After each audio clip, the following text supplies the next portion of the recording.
Hallo und herzlich willkommen auf Veras Blockflötenkanal.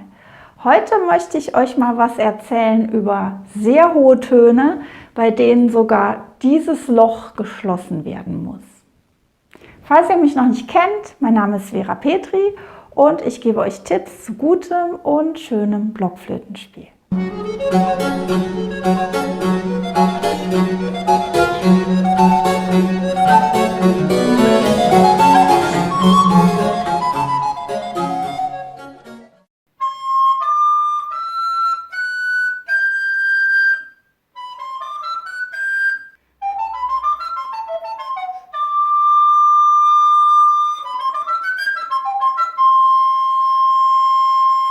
Ja, was habe ich da für eine Akrobatik gemacht beim Spielen? Die war tatsächlich nötig, um dieses hohe Fis, was in dem Stück von Bach vorkommt, im 4. Brandenburgischen Konzert in der ersten Stimme, spielen zu können. Denn das hohe Fis kann ich spielen, indem ich den Griff spiele wie zum hohen G, aber unten das Schallloch eben auch noch schließe. Und das Ganze habe ich mit meinem Oberschenkel gemacht, indem ich blitzeschnelle für dieses hohe Fis das Schallloch geschlossen habe mit dem Bein.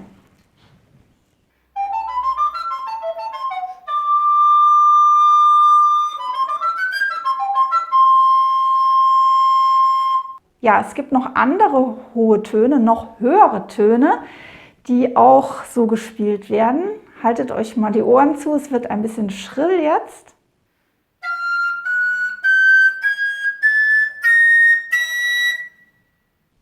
Und das sind noch längst nicht alle, es geht noch höher, aber das wollte ich euch jetzt nicht antun. Und ja, wie macht man das? Wie kriegt man das hin in der Schnelligkeit?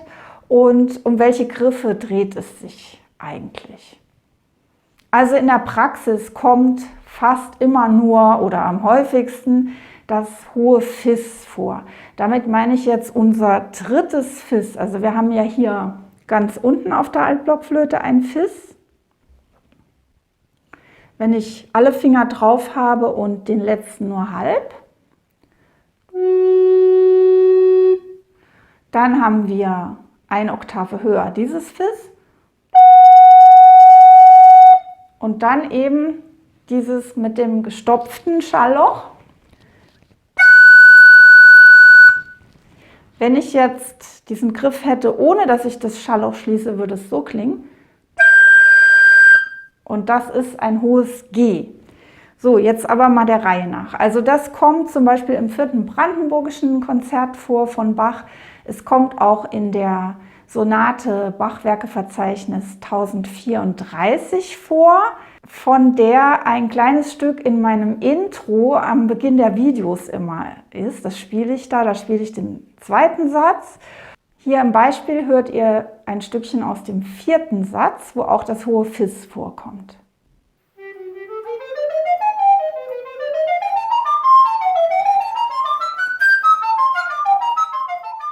So, also das hohe Fis muss ich paradoxerweise genauso greifen wie das hohe G.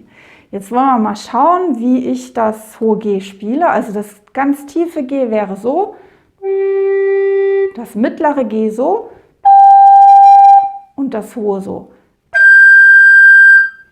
Und das greife ich so, ich finde, dass das am saubersten ist, mit 2 Gabelgriffen, oben und unten.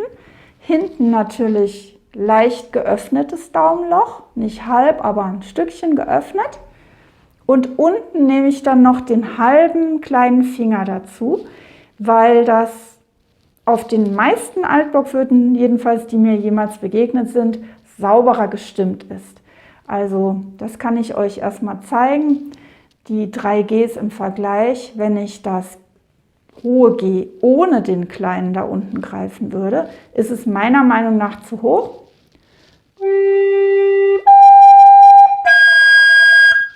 Und sauberer wird es ebenso.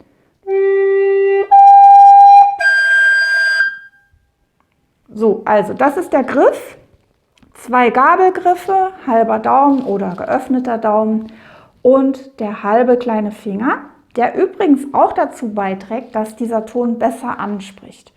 Und ganz grundsätzlich spricht dieser Ton sehr viel leichter an als zum Beispiel das hohe F auf vielen Blockflöten. Ihr braucht also vor dem Ton keine Angst zu haben, in dem Sinn, dass er nicht anspricht.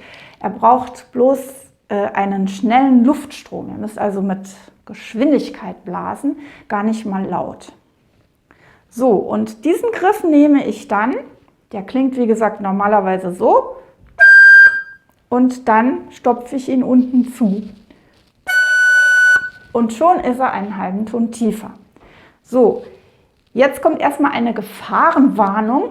Wenn ihr das so im Stehen macht und ihr wollt das vielleicht schnell im Wechsel machen oder überhaupt, passt auf, dass ihr nicht mit dem Bein an die Flöte stoßt und euch die Zähne ausschlagt. Das kann wirklich passieren. Also wichtig ist, dass ihr geraume Zeit vorher, dass ihr stabil steht überhaupt, ja, dass ihr schon mal vorher das Gewicht auf beiden Beinen habt, also nicht irgendwie so auf einem Standbein, und dass ihr dann in dem Moment, wo das Bein oben ist, stabil auf dem anderen Bein steht, ohne zu wackeln, und das Bein, der Oberschenkel, der hochgeht, ruhig ist, also dass der nicht irgendwie hoch und runter wackelt oder so. Ja, also so ganz lange kann ich das auch nicht, aber beim Spielen seht ihr ja, dass ich das Bein kurz vorher hoch mache, aber dann ruhig stehe und das Bein ganz ruhig halte.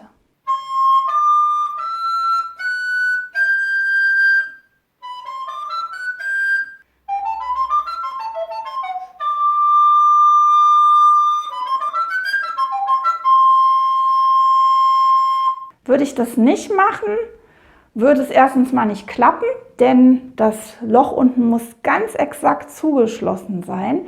Wenn da so ein kleiner Spalt nur auf ist, weil ich vielleicht auch eine Falte im Stoff habe von meiner Hose, dann klappt es nicht. Oder natürlich, wenn ich daneben treffe.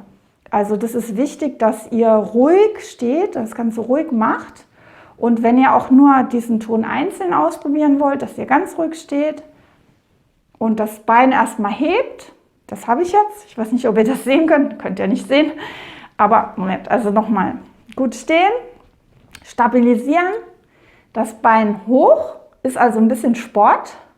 Und dann könnt ihr mal schon die Flöte aufs Bein stellen und dann spielen. So, also wenn ich das während des Spiels, wenn ich das in Kombi mit jetzt dem F zum Beispiel mache, was vorher kommt in meinem Stück hier. Da kommt F, Fis, G. Das wäre dann so. Also fürs G, für den höchsten, brauche ich nicht viel machen, nur das Bein wieder wegnehmen. Dann, wie wollte ich meinen Satz jetzt beenden? Also dann muss ich zusehen, dass ich nicht zu kurz vorher das Bein schon hoch habe, aber auch nicht zu lange vorher, sonst werde ich ja wackelig. Also als ich versucht habe, das aufzunehmen für euch, da hat es ein paar Mal nicht geklappt, weil ich irgendwie das so gut zeigen wollte, dass ich schon ganz lang vorher das Bein hoch gemacht habe, und bei mir klappt das auch nicht. Also es muss irgendwie natürlich integriert werden, aber ihr müsst es ja erstmal überhaupt lernen. Was ihr natürlich machen könnt, erstmal oder überhaupt immer das Ganze im Sitzen machen.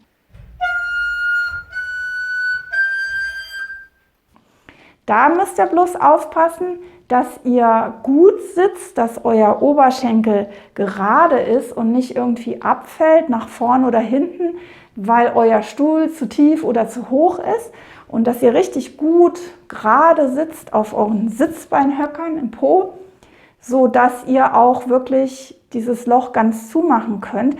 Ist nämlich im Sitzen gar nicht so einfach, weil der Weg vom Mund zum Bein relativ kurz ist. Also dann kann es passieren, dass die Flöte quasi zu lang ist für diesen Abstand und dass ihr darum dieses Loch nicht ganz zubekommt, dass das so ein bisschen schräg steht unten, nicht ganz aufsteht.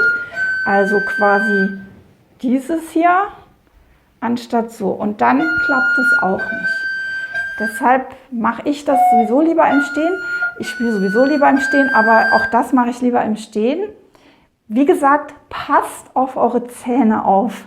Übt es ganz langsam und guckt, dass ihr wirklich ruhig steht oder so aufrecht sitzt, dass ihr überhaupt die Flöte zwischen Mund und Bein hinbekommt. Ja, eben habe ich es schon mal erwähnt, ihr müsst eben auch schnell genug blasen, ihr müsst gar nicht laut blasen, aber ihr müsst schnell genug blasen und deutlich artikulieren dabei. Ja, vielleicht habt ihr ja Stücke, in denen das tatsächlich vorkommt, vielleicht übt ihr ja dieselbe Bach-Sonate wie ich, vielleicht auch nicht, dann macht es vielleicht Spaß, das mal auszuprobieren.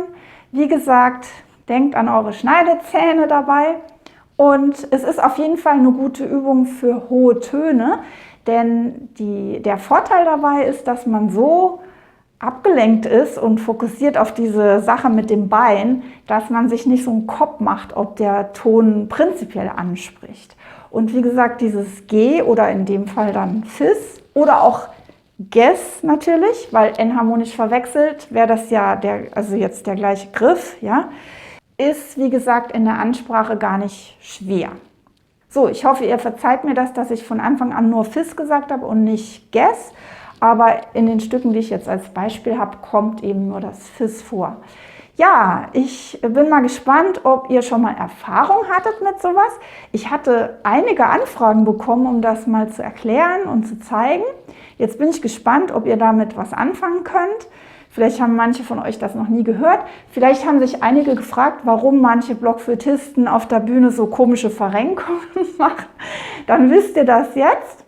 Und ja, dann schreibt mir doch mal in die Kommentare, ob ihr das kennt, ob ihr das macht, ob ihr noch Stücke habt, die ihr übt, wo das auch drin vorkommt, die jetzt nicht Bach sind vielleicht. Und ja, wenn euch das Video gefallen hat, freue ich mich über einen Daumen hoch. Bitte abonniert meinen Kanal. Und ja, dann bedanke ich mich mal wieder fürs Zuhören und wir sehen uns nächsten Freitag wieder auf Veras Blockflötenkanal. Bis dahin, tschüss!